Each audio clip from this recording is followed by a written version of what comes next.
Signs na hindi ka na niya mahal. Number 1 sign, matagal na siya mag-reply. Kapag matagal na mag-reply ang isang tao sa'yo, sa chat man or sa text, tsak hindi ka na niya mahal. At kung mahal ka man niya, may nagbabago na. Yun bang hindi na kagaya nung dati? Hindi ka pa nga nakasend ng message, typing na agad siya. Alam niyo po in a relationship, hindi rason ang pagiging busy.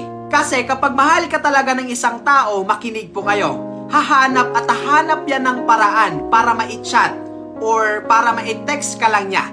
Pero kapag may nagbago na or hindi ka na mahal ng isang tao, hahayaan at hahayaan ka lang niya to the point na masaktan ka na. Number 2 sign na hindi ka na niya mahal.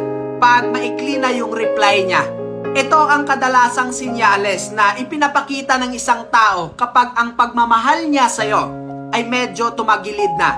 Yun bang wala ng gana? Alam mo yon? Kasi kapag mahal mo talaga ang isang tao, kahit through text or chat lang yan, talagang ipaparamdam mo sa kanya na kahit sa chat lang yan, yung pagmamahal mo ay hindi nagbabago. At hindi mo dapat ipa-feel sa partner mo na yung convos nyo or conversation nyo ay boring. Diba?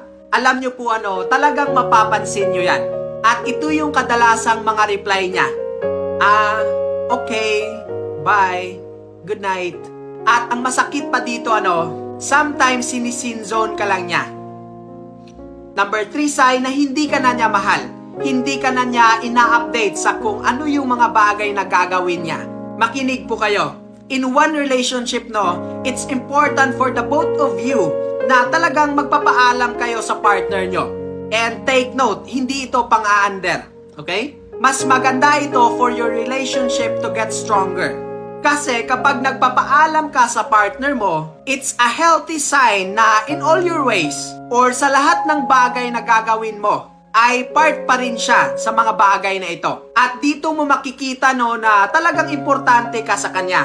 Kasi nga, you are part of their everyday living. And then, nakakatuwa kaya na may nagpapaalam sa'yo na, babe, may lakad ako mamaya. Babe, ito ang mga gagawin ko mamaya. And for me, personally, ang cute kaya.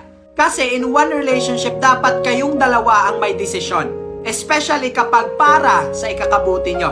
Pero kapag hinahayaan ka na lang yan na mag-overthink at hindi na siya nagpapaalam sa'yo at hindi na siya nag-a-update sa lahat ng gagawin niya, sad to say po na hindi ka na mahalaga sa kanya. Number 4 sign na hindi ka na niya mahal. Hindi na siya nagpa-first move para mag-usap kayo. Medyo masakit ito kasi kapag hindi na kayo nag-uusap, mataas ang posibilidad na yung feelings nyo ay mag-fade. Kasi naniniwala po ako sa kasabihan na if the communication will fade, the feelings will follow. Agree po ba kayo dito? Na kung wala kayong communication, yung feelings nyo ay mag-fade din. Kasi I believe po yung communication ay ito yung nagpapatibay sa relasyon yung dalawa. If wala kayong communication, hindi magtatagal ang isang relasyon. Or kung wala kayong communication, posibleng may isa sa inyo ang mag-cheat. Kasi in the first place, hindi nyo na alam na kung ano yung mga bagay na nangyayari sa mga buhay nyo. Or as a couple, hindi nyo na alam kung anong nangyayari sa inyo. Especially kapag hindi na nagpa-first move ang jowa mo sa'yo. Yun bang hinahayaan niya lang na hindi kayo magkakausap in the whole day? Yun, posibleng hindi ka na niya mahal. Number 5 sign na hindi ka na niya mahal. Minsan ka na lang niya sinasabihan ng I love you, I miss you, good morning at good night. Kasi for me personally, kapag nagmamahal talaga ako, hindi pwedeng walang I love you sa isang araw. Kasi nga sa tuwing nagsasabi tayo ng I love you sa ating partner, those are expression for our love towards to that person. Ika nga, kung ano yung nararamdaman mo sa puso mo, ay posibleng yun ang maisabi mo through your words. Pero kapag minsan ka na lang niya sinasabihan sa mga words na ito, or sa mga sweet words na ito, mataas ang posibilidad na hindi ka na niya mahal.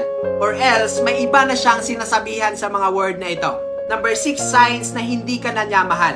Hinahayaan ka lang niya na matulog na may sama ng loob. Ito kapag naranasan nyo itong bagay na ito sa relasyon nyo, posibleng wala na siyang pagmamahal sa'yo. Especially kapag palagi na lang itong nangyayari. Kasi hindi po pwede na kung mag-away man kayo, ay hayaan nyo lang na matulog yung partner mo na may sama ng loob. Dapat talaga i-fix nyo ito before kayo matulog.